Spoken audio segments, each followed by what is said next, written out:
नमस्कार दोस्तों, एक बार फिर आपका स्वागत है आपके अपने YouTube चैनल अध्यात्म टीवी पर। आज जानिए शुक्रवार व्रत कथा। एक गांव में एक बुढ़िया रहती थी जिसके 7 बेटे थे। 6 बेटे कमाने वाले थे और एक बेटा निकम्मा था। बुढ़िया मां 6 पुत्रों का जूठा 7वें पुत्र को देती। 7वां पुत्र एक दिन अपनी पत्नी से बोला, देखो मेरी माता का मुझ पर कितना प्रेम है। वो बोली, क्यों नहीं, सबका जूठा बचा हुआ तुमको खिलाती है। वो बोला, जब तक आंखों से न देखे मान नहीं सकता। पत्नी ने हंसकर कहा, देख लोगे तब तो मानोगे। कुछ दिन बाद एक बड़ा त्योहार आया। घर में 7 प्रकार के भोजन और चूरमा के लड्डू बने। वो पत्नी की बात को जांचने के लिए सिरदर्द का बहाना बनाकर पतला कपड़ा सिर पर ओढ़कर रसोई में जाकर सो गया और कपड़े में से सब देखता रहा। 6 भाई भोजन करने आए। उसने देखा मां ने उनके लिए सुंदर सुंदर आसन बिछाए, 7 प्रकार की रसोई परोसी और आग्रह कर करके उन्हें भोजन कराती रही। वो देखता रहा। 6 भाई भोजन कर उठ गए तब मां ने उनकी 5 थालियों में से लड्डुओं के टुकड़ों को उठाया और एक लड्डू बनाया। जूठन साफ कर मां ने उसे पुकारा, उठ बेटा उठ, तेरे भाइयों ने भोजन कर लिया, तू भी उठकर भोजन कर ले। उसने कहा, मां मुझे भोजन नहीं करना, मैं परदेस जा रहा हूं। माता ने कहा, कल जाना हो तो आज ही जा। वो बोला, हां जा रहा हूं। ये कहकर वो घर से निकल गया। चलते समय उसे पत्नी की याद आई। वो गौशाला में कंडे थाप रही थी। वहां जाकर वो बोला, मेरे पास तो कुछ नहीं है, ये अंगूठी है सो ले लो और अपनी कोई निशानी मुझे दे दो। वो बोली, मेरे पास क्या है, ये गोबर भरा हाथ है। ये कहकर पत्नी ने उसकी पीठ पर गोबर के हाथ की थाप मार दी। वो चल दिया। चलते चलते दूर देश में पहुंचा। वहां एक साहूकार की दुकान थी। वहां जाकर बोला, सेठ जी मुझे नौकरी पर रख लो। साहूकार को नौकर की सख्त जरूरत थी। साहूकार ने कहा, काम देखकर तनख्वाह मिलेगी। उसने कहा, सेठ जी जैसा आप ठीक समझे। उसे साहूकार के यहां नौकरी मिल गई। वो वहां दिन रात काम करने लगा। कुछ दिन में दुकान का लेन देन, हिसाब किताब, ग्राहकों को माल बेचना, सारा काम करने लगा। साहूकार के 7-8 नौकर थे। वे सब चक्कर खाने लगे, लेकिन उसने अपनी लगन, परिश्रम और ईमानदारी से सभी को पीछे छोड़ दिया। उसे अपने किए का फल मिला। सेठ ने भी उसका काम देखा और 3 महीने में ही उसे मुनाफे में साझीदार बना लिया। परिश्रम करते करते 12 वर्ष में ही वो नगर का नामी सेठ बन गया और सेठ अपना सारा कारोबार उस पर छोड़कर बाहर चला गया। इधर उसकी पत्नी पर क्या बीती वो सुने। सास ससुर उसे दुख देने लगे। गृहस्थी का काम करवाकर उसे लकड़ी लेने जंगल में भेजते। इस बीच घर की रोटियों के आटे से जो भूसी निकलती, उसकी रोटी बनाकर रख दी जाती और फूटे नारियल की नरेली में पानी दिया जाता। इस तरह दिन बीतते रहे। एक दिन वो जब जंगल में लकड़ी लेने जा रही थी, तब उसे रास्ते में बहुत सी स्त्रियां संतोषी माता का व्रत करती दिखाई दी।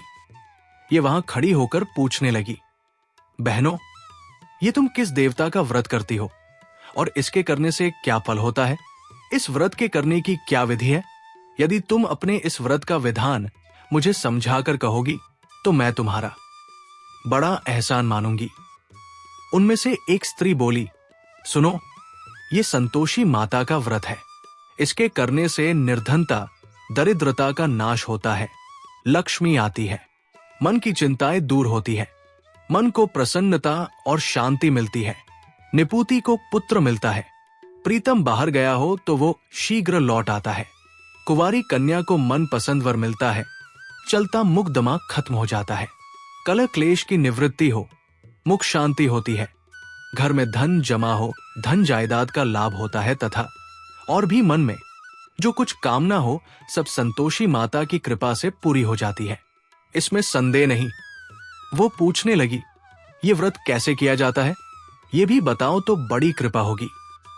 वो स्त्री कहने लगी, बिना परेशानी, श्रद्धा और प्रेम से जितना भी बन सके प्रसाद लेना।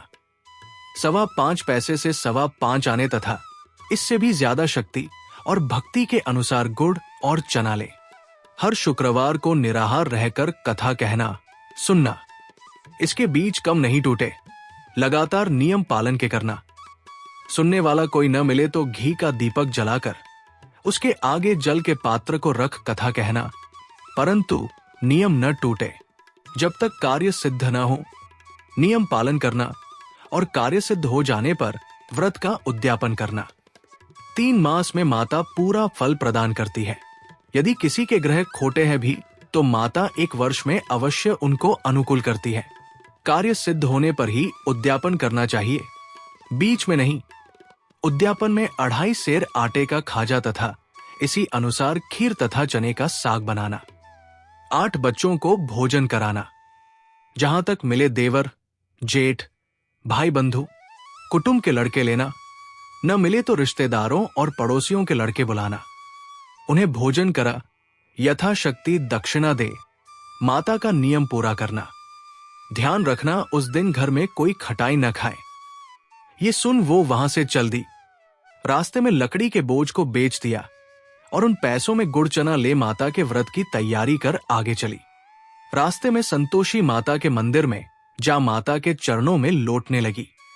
विनती करने लगी, मां, मैं दीन हूं, निपट मूर्ख हूं। व्रत के नियम कुछ जानती नहीं। मैं बहुत दुखी हूं। हे माता, मेरा दुख दूर कर, मैं तेरी शरण में हूं। माता को दया आई। एक शुक्रवार बीता कि दूसरे शुक्रवार को ही उसके पति का पत्र आया और तीसरे शुक्रवार को उसका भेजा हुआ पैसा पहुंचा। ये देखकर जेठानी मुंह सिकोड़ने लगी। इतने दिनों बाद इतना पैसा आया, इसमें क्या बड़ाई है। लड़के ताने देने लगे। काकी के पास अब पत्र आने लगे, रुपया आने लगा। अब तो काकी की खातिर बढ़ेगी। अब तो काकी बुलाने से भी नहीं बोलेगी। बेचारी सरलता से कहती, भैया पत्र आए, रुपया आए तो हम सबके लिए अच्छा है। ऐसा कहकर आंखों में आंसू भरकर संतोषी माता के मंदिर में जा मातेश्वरी के चरणों में गिरकर रोने लगी। मां, मैंने तुमसे पैसा नहीं मांगा। मुझे पैसे से क्या काम? मुझे तो अपने सुहाग से काम है। मैं तो अपने स्वामी के दर्शन और सेवा मांगती। तब माता ने प्रसन्न होकर कहा, जा बेटी, तेरा स्वामी जल्दी ही आएगा। ये सुन खुशी से बावली हो वो घर आकर काम करने लगी। संतोषी मां विचार करने लगी, इस भोली पुत्री से मैंने कह तो दिया कि तेरा पति शीघ्र आएगा, पर आएगा कहां से? वो तो इसे स्वप्न में भी याद नहीं करता। उसे इसकी याद दिलाने तो मुझे ही जाना पड़ेगा। संतोषी माता ने उस बुढ़िया के बेटे को स्वप्न में समझाया, पुत्र, तेरी घरवाली कष्ट उठा रही है। ये बोला, हाँ माता, ये तो मुझे भी मालूम है, परंतु क्या करूं? वहां कैसे जाऊं? परदेश की बात है, लेन देन का सारा हिसाब किताब है, कोई जाने का रास्ता नजर नहीं आता। आप ही कोई राह दिखाएं कि वहां कैसे जाऊं। मां कहने लगी, सवेरे नहा धोकर संतोषी माता का नाम ले, घी का दीपक जला दंडवत कर और दुकान पर जा बैठना। देखते देखते तेरा लेन देन चुक जाएगा, जमा माल बिक जाएगा, सांझ होते होते धन का ढेर लग जाएगा। वो अगले दिन सुबह बहुत जल्दी उठा। उसने अपने मित्र बंधु परिचितों से स्वप्न में माता द्वारा कही गई बात कह सुनाई। वे सब उसकी बात सुनकर उसकी खिल्ली उड़ाने लगे। वे कहने लगे कि कभी कभी सपने की बात भी सच्ची होती है। एक बूढ़ा व्यक्ति बहुत समझदार था।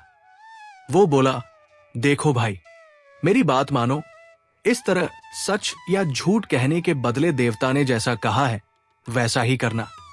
तेरा क्या जाता है? बूढ़े की बात मानकर नहा धोकर उसने संतोषी माता को प्रणाम किया। फिर घी का दीपक जलाकर दुकान पर जा बैठा। शाम तक धन का ढेर लग गया। वो हैरान हुआ। मन में संतोषी माता का नाम ले, प्रसन्न हो, घर जाने के वास्ते गहना, कपड़ा व सामान खरीदने लगा। सब काम से निपट अपने घर को रवाना हुआ। उधर उसकी पत्नी जंगल में लकड़ी लेने गई। लौटते वक्त थक जाने के कारण संतोषी माता के मंदिर पर विश्राम करने बैठ गई। ये तो उसका रोज रुकने का स्थान था। धूल उड़ती देख उसने माता से पूछा, हे माता, ये धूल कैसी उड़ रही है? मां ने कहा, हे पुत्री, तेरा पति आ रहा है। अब तू ऐसा कर, लकड़ियों के 3 बोझ बना, एक नदी के किनारे रख, दूसरा मेरे मंदिर पर और तीसरा अपने सिर पर रख। तेरे पति को लकड़ी का गड्ढा देखकर मोह पैदा होगा। ये वहां रुकेगा, नाश्ता पानी बना खाकर मां से मिलने जाएगा। तू लकड़ी का बोझ उठाकर जाना और बीच चौक में गड्ढा डालकर 3 आवाजें जोर से लगाना, लो सासू जी। लकड़ियों का गट्ठा लो, भूसी की रोटी दो, नारियल के खोपरे में पानी दो। आज कौन मेहमान आया है? संतोषी मां की बात सुनकर वो बहुत अच्छा मां कहकर प्रसन्न मन से लकड़ियों के 3 बोझ बना लाई। एक नदी के तट पर, दूसरा माता के मंदिर पर रखा। इतने में ही मुसाफिर वहां पहुंचा। सूखी लकड़ी देख उसको इच्छा हुई कि अब यही विश्राम कर ले और भोजन बनाकर खा पी कर गांव चले। इस प्रकार भोजन कर विश्राम कर वो अपने गांव में आ गया। उसी समय बहू सिर पर लकड़ी का गड्ढा लिए आई। उसने गड्ढा को आंगन में डाल जोर से 3 आवाजें दी, लो सासू जी, लकड़ी का गड्ढा लो, भूसी की रोटी दो, नारियल के खोपर में पानी दो। आज कौन मेहमान आया है? यह सुनकर सास ने अपने दिए हुए कष्टों को भुलाने के लिए कहा, बहू, तू ऐसा क्यों कहती है? तेरा मालिक ही तो आया है। बैठ, मीठा भात खाकर कपड़े गहने पहन। पत्नी की आवाज सुनकर उसका स्वामी बाहर आया और उसके हाथ में पहनी अंगूठी देख व्याकुल हो गया। उसने मां से पूछा, मां, ये कौन है? मां बोली, बेटा, ये तेरी पत्नी है। आज 12 वर्ष हो गए हैं। जब से तू गया है तब से सारे गांव में जानवर की तरह भटकती फिरती है। कामकाज कुछ करती नहीं, चारा समय से आकर खा जाती है। अब मुझे देखकर भूसी की रोटी और नारियल के खापरे में पानी मांगती है। वो बोला, मां, मैंने इसे भी देखा है और तुम्हें भी। मुझे दूसरे घर की चाबी दो, मैं उसमें रहूंगा। ठीक है बेटा, जैसी तेरी मर्जी कहकर मां ने चाबी का गुच्छा बेटे के सामने रख दिया। उसने दूसरे घर को खोलकर सारा सामान जमाया। एक ही दिन में वहां राजा के महल जैसा ठाट बाट बन गया। अब क्या था, वो सुख भोगने लगी। अगला शुक्रवार उसने पति से कहा, मुझे संतोषी माता का उद्यापन करना है। पति बोला, बहुत अच्छा, खुशी से कर लो। वो उद्यापन की तैयारी करने लगी। जेठ के लड़कों को भोजन के लिए कहने गई। उन्होंने मंजूर किया, परंतु पीछे से जेठानी ने अपने बच्चों को सिखलाया, देखो रे, भोजन के समय सब लोग खटाई मांगना, जिससे उसका उद्यापन पूरा ना हो। लड़के भोजन करने आए, खीर पेट भरकर खाई, परंतु बात याद आते ही कहने लगे, हमें कुछ खटाई खाने को दो, खीर खाना हमें भाता नहीं, देखकर अरुचि होती है। लड़के उठ खड़े हुए, बोले, पैसे लाओ। भोली बहू कुछ जानती न थी, उसने उन्हें पैसे दे दिए। लड़कों ने बाजार जाकर उन पैसों से इमली खरीदी और खाई। ये देखकर बहू पर माताजी ने कोप किया। राजा के दूत उसके पति को पकड़कर ले गए। अब सब मालूम हो जाएगा जब जेल की रोटी खाएगा। बहू से ये वचन सहन नहीं हुए। वो संतोषी माता के मंदिर में गई और कहने लगी, माता, तुमने ये क्या किया? हंसाकर क्यों रुलाने लगी? माता बोली, पुत्री, तूने मेरा व्रत भंग किया है, इतनी जल्दी सब बातें भुला दी। वो बोली, माता, भूली तो नहीं हूं, न कुछ अपराध किया है, मुझे तो लड़कों ने भूल डाल दिया, मुझे क्षमा करो मां। मां बोली, ऐसी भूल भी कही होती है। ये बोली, अब कोई भूल नहीं होगी।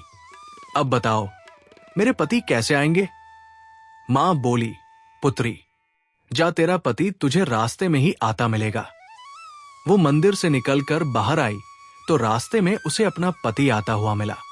उसने पूछा, कहाँ गए थे? वो बोला, इतना धन जो कमाया है उसका कर राजा ने मांगा था, वो भरने गया था।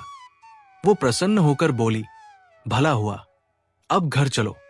फिर अगला शुक्रवार आया। वो बोली, मुझे माता का उद्यापन करना है। पति ने कहा, ठीक है, करो। वो फिर जेठ के लड़कों से भोजन को कहने गई। जेठानी ने लड़कों को सिखा दिया कि तुम पहले ही खटाई मांगना। लड़के भोजन करने बैठे, लेकिन भोजन करने से पहले ही कहने लगे, हमें खीर पूरी नहीं भाती, जी बिगड़ता है, कुछ खटाई खाने को दो। ये बोली, खटाई खाने को नहीं मिलेगी, खाना हो तो खाओ। उनके उठकर चले जाने पर उसने ब्राह्मणों के लड़के बुलाकर भोजन करवाया। दक्षिणा की जगह उन्हें एक एक फल दिया। इससे संतोषी माता प्रसन्न हो गई। माता की कृपा से 9 माह बाद उसको चंद्रमा के समान एक सुंदर पुत्र प्राप्त हुआ। पुत्र को लेकर वो प्रतिदिन संतोषी माता के मंदिर में जाने लगी। माँ ने सोचा कि ये रोज आती है, आज क्यों न मैं ही इसके घर चलूं, इसका आसरा देखूं तो सही। ये विचार कर माता ने भयानक रूप बनाया। गुड़ और चने से सना मुख, ऊपर से मुन के समान होंठ, उस पर मक्खियां भिन भिना रही थी। दहलीज में पैर रखते ही उसकी सास चिल्लाई, देखो रे, कोई चुड़ैल डाकिनी चली आ रही लड़को, इसे भगाओ नहीं तो सबको खा जाएगी। बहू रोशनदान से देख रही थी। वही प्रसन्न हो उठी, आज मेरी माता मेरे घर आई है, ये कहकर दूध पीते बच्चे को गोद उतार दिया।